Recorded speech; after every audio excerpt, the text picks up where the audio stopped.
Bismillahirrahmanirrahim. Assalamualaikum warahmatullahi wabarakatuh dan selamat pagi buat semua penonton Facebook Live KPJ Rawang.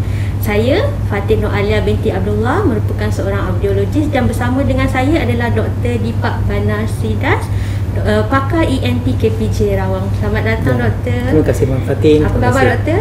Thank you, fine. Terima kasih kerana meluangkan masa untuk sesi perkongsian kita pada hari ini. Untuk pengetahuan semua, pada 3 Mac setiap tahun merupakan Hari Pendengaran Sedunia. Betul, Doktor? Ya, Puan Fatin, memang betul. Dan I think yang kempen ini akan selalu ni dia adakan tiap-tiap tahun ya, untuk kesedaran pesakit lah tentang pendengaran mereka ya. Betul. Satu dunia meraihkan hari yang sama ya, betul, Doktor. Betul. Jadi boleh Doktor ceritakan sikit apa tu Hari Pendengaran Sedunia? Mungkin ada yang tak tahu. Ya. So di kempen ini, tiap-tiap tahun ini, yang kesedaran pendengaran kepada pesakit adalah untuk menentukan atau memberi sikit kesedaran kepada pesakit lah tentang pendengaran mereka ya.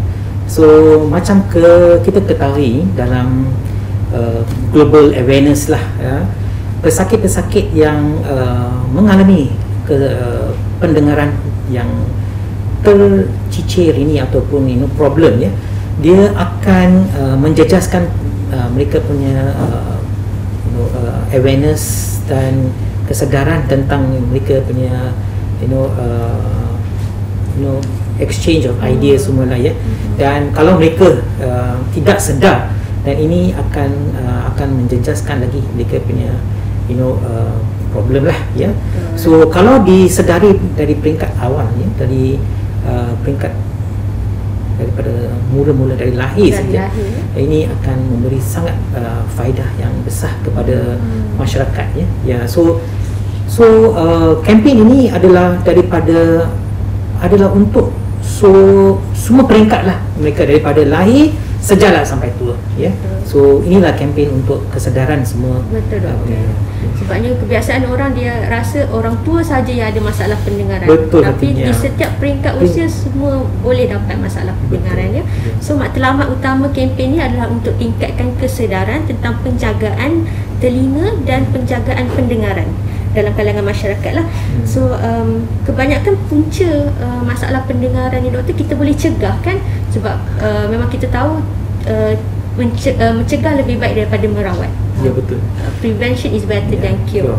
So salah satu cara untuk kita mencegah adalah untuk kita mendengar dengan selamat. So itu topik kita pada hari inilah, mendengar dengan selamat. So safe listening ya, Doktor. So macam tiap-tiap tahun kan, mereka ada tema mereka lah. So kali ini tema mereka ialah to hear for life, maknanya boleh dengar seumur hidup sampailah tua ya. Dan untuk listening with care, maknanya dengarlah dengan cara yang betul, maknanya tidaklah terjejas pendengaran kita as kita tidak sedar yang bunyi-bunyi di serata-merata tempat yang apa kita buat, kadang-kadang pakai macam-macam alat akan menjejaskan pendengaran kita ya. So dalam kempen ini dia memberi kesedaran kepada semua pesakit lah yang ataupun dunia lah dunia, untuk mengetahui lebih mendalam tentang cara-cara untuk menjaga ataupun to take care of the hearing lah, listening with care. I see. So memang bertepatan lah dengan slogan untuk Hari Pendengaran Sedunia tahun ini, which is pelihara pendengaran untuk mendengar sepanjang hayat, ataupun to hear for life, listen with care. Okey, Doktor. So sebelum kita teruskan dengan lebih lanjut, kita nak tahu dulu, Doktor, macam mana sebenarnya seseorang tu mendengar. Okey, kalau kita tengok anatomi kan, kita ada dia punya cuping dan telinga tengah dan telinga dalam ya. So apa fungsi cuping ini? Untuk menangkap gelombang ya, gelombang yang mereka tutup, gelombang bunyi itu. So bila cuping tu tangkap gelombang bunyi itu, dia masuk ke dalam telinga, ruang telinga kita, dan itu akan menggegahkan gegendang kita ya. So gegendang kita akan, bila bergegar, dia akan menghantar bunyi itu ke dalam telinga dalam, dengan ada tulang-tulang yang kecil ya, dia panggil malleus, incus dan stapes, dan ini akan menggegahkan air di dalam gegendang, di dalam telinga dalam ya. So ini akan membuat dia punya saraf it's actually stimulate dia punya saraf tu, ya, stimulate saraf tu. Ya. Dan bila ini telah stimulasi kan, dan ini akan menghantar syarat-syarat itu kepada otak kita. So otak kita akan meregister lah tentang proses tu bunyilah apa dalam ayat. Dalam ayat. So ayat itu yang kita faham. So dengan gelombang-gelombang melalui kinetic force ke dalam kita punya otak, ia akan beri kita ayat yang kita fahami lah. So ada input, ada juga output. Betul. Bukan setakat cuping telinga lah, tapi banyak rupanya organ-organ yang betul. Yes, ya. Apa saya beritahu ialah dalam cara yang sangat senang difahami oleh para penonton lah kan. Betul. So apa punca-punca yang boleh berlakunya masalah pendengaran tu, doktor? Okey. So kalau kita tengok masalah pendengaran, kita boleh tengok dari lahir lah kepada kita berumur kan, so kalau kita tengok dalam budak-budak kecil kan, mereka ada macam problem congenital sejak lahir, mereka ada masalah berdengar. So sebab itulah dari peringkat awal sekali kan, assessment untuk pendengaran mestilah dibuat. Okey. So kalau kita cakap tentang congenital, adalah disebabkan oleh abnormality dalam kromosom lah, yang menyebabkan dia punya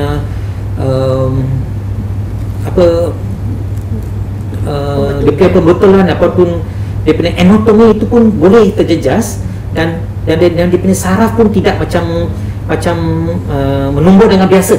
Organ dia tak complete. Tak complete, betul. So bila tak complete kan, ini tidak memberi pendengaran yang jelas, ataupun dia tidak memberi penggambaran yang betul. Mereka kadang-kadang yang kes-kes congenital itu, mereka boleh dengar bunyi, tapi mereka tidak mendengar ayat itu dengan keseluruhan. Kalau kita cakap A, B, C, dia dengar macam tu je. Dia tidak dengar dia punya ayat dengan jelas, ya. So mereka dengar bunyi, memang mereka alih kepada bunyi itu, tapi mereka lama-kelamaan tidak menutup, sebab mereka tidak dapat faham ayat itu, ya. So kadang-kadang ini menjadi masalah besar. So penting dalam budak-budak kecil, dia peringkat awal sekali kita mesti tengok anatomi, dan kalau kita syaki yang mereka ada pendengaran, mesti jumpa dengan doktor ENT ataupun audiologist untuk menentukanlah masalah itu, ya. Kedua adalah bila jangkitan, penyakit lah, ya. Penyakit ini adalah disebabkan oleh kalau ibu bapa, ibulah yang mengandung bayi itu dapat jangkitan, ya. Jangkitan yang paling kerap adalah macam rubella, ya, dan toxoplasmosis, ya. Dan ini jangkitan bila dalam rahim kan, dia boleh menyebabkan kemerosotan pendengaran. Dan ini boleh menjejaskanlah ketumbuhan otak itu, dan dia punya saraf yang menentukan pendengaran itu tidak macam menumbuh dengan betul lah, ya. So ini akan membuat bayi itu tidak dengar daripada mula sekali, ya. So ini pun mestilah menentukan dengan cara yang betul, ya, dan ditentukan dengan hearing assessment lah, ya. So sebab congenital ada infection, so yang lain-lain adalah sebab kita punya rawatan ataupun kita punya antibiotik yang kita bagi banyak, sekarang kita punya jangkitan macam-macam lah dalam kita punya macam penyakit. So adalah sikit-sikit ubat macam kita bagi macam gentamicin lah, aminoglycosides lah, kita bagi macam rawatan untuk TB lah, semua rawatan ini lebih pada orang pesakit yang bersikit berumur lah, macam 50-60 kan, yang mereka dapat jangkitan TB ke. Ini boleh menyebabkan ubat-ubat ini boleh menyebabkan kemerosotan, kesan sampingan daripada pengambilan ubat daripada ubat tu. Betul, ya. So itu ada satu cara lah. Dan sekarang lah yang kita tengok banyak remaja kan, yang mereka dengarlah dengan banyak muzik, dengan headphone, dan mereka dengar bunyi itu kuat-kuat. So ini adalah disebabkan oleh dia punya lifestyle. Ya, lifestyle. So bila mereka buat macam ni kan, yang bunyi-bunyi yang kuat itu boleh menjejaskan pendengaran juga mereka tu, merosakkan saraf mereka tu, dan ini lama kelemahan akan mengurangkan pendengaran mereka jugalah, ya. So ini dipanggil macam noise induced hearing loss. So noise induced hearing loss itu ada disebabkan oleh recreational macam aktiviti remaja yang buat tu, ataupun bila mereka kerja di tempat-tempat yang berindustri yang bunyi dia kuat, masalah macam tempat kerja ya. So macam bunyi macam tempat buat kereta banyak bunyi dia, ataupun industri traktor lah, macam tu lah ya. So macam aeroplane ya, airport di mana mereka so ada nampak dia orang pakai headphone. So mereka digalakkan pakai headphone, tapi kesedaran tidaklah begitu dan pesakit-pesakit itu mungkin mereka tidak faham yang headphone dengan earplug tu sangat penting. Ya. So bila ini berlaku, so ini akan menjejaskan pendengaran mereka lah dalam masa yang dalam masa yang singkat. Mereka terlalu terdedah berkali-kali kan, ini akan merosot lagi dia punya saraf di dalam telinga itu. Betul. Alright, dan so bila ini berlaku dan komunikasi mereka terjejas lah, so mereka digalakkan lah untuk membuat pemeriksaan setiap tahun untuk mengetahui di tempat-tempat yang berradiasi atau berburu tinggi ini, untuk mengetahui lebih mendalam tentang mereka terdedah kepada bunyi-bunyi ini kuat lah ya. So yang lagi satu adalah disebabkan oleh cara kita punya lifestyle lah ya. Macam orang yang dalam tentera pergi menembak semua tu ya, menembak itu kadang-kadang mereka tidak pakai earplug. So bila bunyi yang kuat tu menembak itu akan menjezakan pendengaran mereka juga ya. So itu satu cara lah ya. Satu lagi ialah sebabkan umur lah, faktor umur. Kita tahulah bila kita berumur kan, lepas 50, 60 kan, adalah kekurangan pendengaran sikit, biasalah tu kan. Tapi adalah faktor-faktor genetik yang menyatakan yang berilah pendengaran itu terjejas lebih cepat dalam pesakit-pesakit macam ni ya. So kita memberi sistem beritahu pesakit-pesakit macam ni lah yang mereka mesti memeriksa ataupun jumpa ENT atau buat pendengar audiology assessment lah dalam telinga kereta untuk mengetahui lebih mendalam adakah pendengaran itu semakin terjejas lah ya. So annual screening is penting dalam pesakit-pesakit macam ni. So dia panggil macam presbycusis lah dalam medical term, dalam pesakit-pesakit yang berumur macam ni ya. So kalau ikutkan memang banyak sebab dia lah punca, sampai jangkitan lah, rawatan perubatan lah ya, tempat kerja. Tapi apa yang menariknya doktor mention tadi pasal recreational punya punca. Macam sekarang ni pun musim-musim pandemik ni, 2 tahun sebelum ni kita tak boleh nak keluar rumah, tak boleh nak kerja, semua kerja daripada rumah. So kita banyak menggunakan earphone, headphone. Betul. So penggunaan tu juga boleh membahayakan kepada pendengaran kita kalau kita tak kawal kan doktor. Betul. So apa ni tanda-tanda doktor kalau katakan orang tu ada masalah pendengaran? Okey, so tanda-tanda yang selalu mengalami ataupun kita tengok pesakit mereka akan menyatakan kadang-kadang mereka ada desing telinga. Desing telinga ya, sebab saraf dia dan desing telinga ni akan kadang-kadang menjadi semakin kuat, ataupun tempat yang sembunyi ataupun tempat yang sunyi. Pergi tempat yang sunyi dia dapat macam desing telinga. Okey. Dan kadang-kadang bila kita cakap dan dia akan putar kepala dia macam macam itulah ya. So satu kita akan nampak dia punya reaksi mereka yang pendengaran dia. So ini akan kadang-kadang dalam budak-budak kan, kalau dalam peringkat awal kalau kita main mereka dengan mereka ataupun panggil mereka tidak macam tak bagi perhatian, betul, mereka tidak melihat pada tempat yang kita buat bunyi itu ke. So dalam assessment kan, kita tengok assessment itu kita ada macam play audiometry, mana kita main dengan budak-budak itu, kita tutur dengan mereka nak tengok adakah mereka faham apa yang kita buat dengan mereka ya. So satu daripada pemeriksaan. Satu lagi adalah mereka tidak tutur dengan cara yang betul. So bila kita tutur dengan mereka, kita cuba memberi sikit soalan kata nak tengok macam mana dia tutur, dia tidak boleh tutur dengan fasih. Sebab kalau mereka tak dengar, mereka tidak akan tutup kan. So itu adalah satu masalah yang besar kita tengok dalam speech delay, speech delay lah, betul. Ya. Itu yang biasa kita dengar speech delay. Adalah simptom-simptom macam tu lah kita nampak kerap dalam pesakit-pesakit macam ni ya.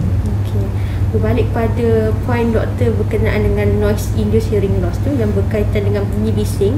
So kita nak tahu doktor, ada tak contoh-contoh bunyi macam mana yang kita rasakan bahaya kepada pendengaran kita? Sekuat mana bunyi yang katanya ni tak boleh dengar kuat-kuat macam tu?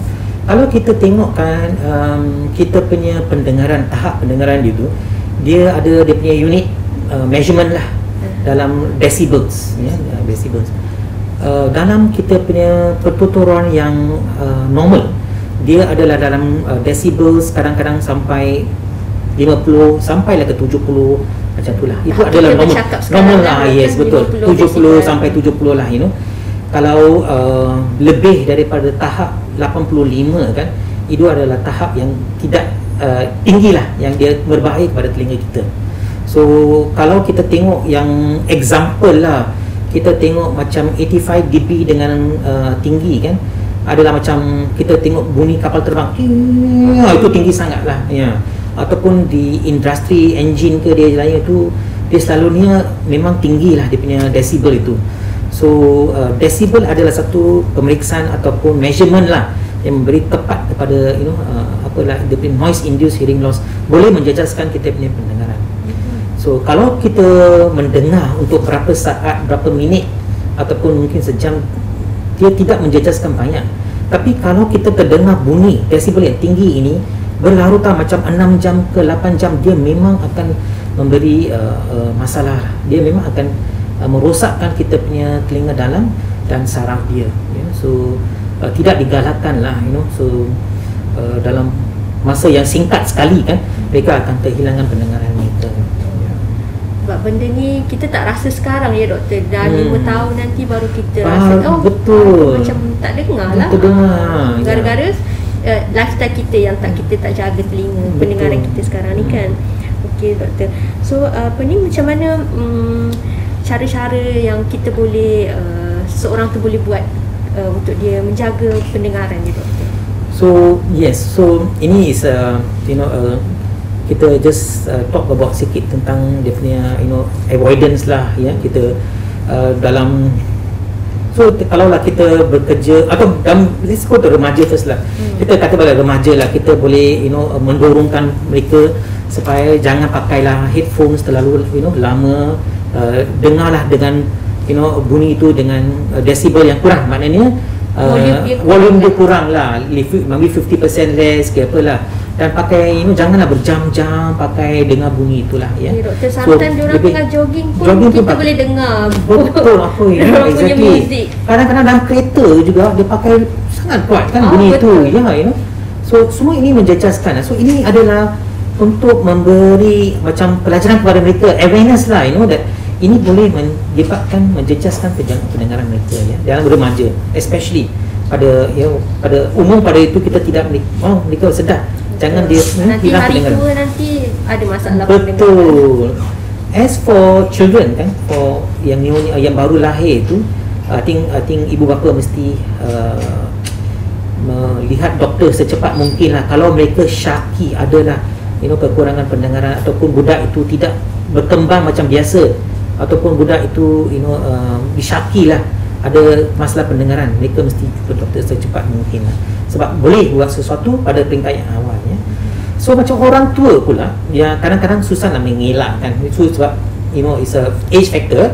Tapi dengan mereka pun bolehlah kita memberi sikit macam dorongan lah, macam tempat kerja mereka pakailah headphone dengan betul, industrial problem kan. So ini mestilah we have to approach them kan, dan beritahu lah ini adalah masalah-masalah dan ini boleh dikawal daripada mula lah, daripada awal kita boleh cegah boleh cegahkan masalah ini ya. Dari segi kalau dah memang kita dah tahu kita ada masalah pendengaran doktor, apa antara rawatan yang boleh kita bagi kepada pasien? Okey, rawatan kalau kita tengok, kita start daripada tingkat awal lagi sekali lah kan. Kita tengok budak-budak kecil yang tidak boleh dengar kan, kita boleh lah, kalau pendengaran tu memang merosot ya, Dan kalau kita buat kita tengok anatomy, kita buat MRI, buat CT scan, kita tengok dia punya telinga dalam semua sempurna, kita boleh buat cochlear implant, satu rawatan surgery lah.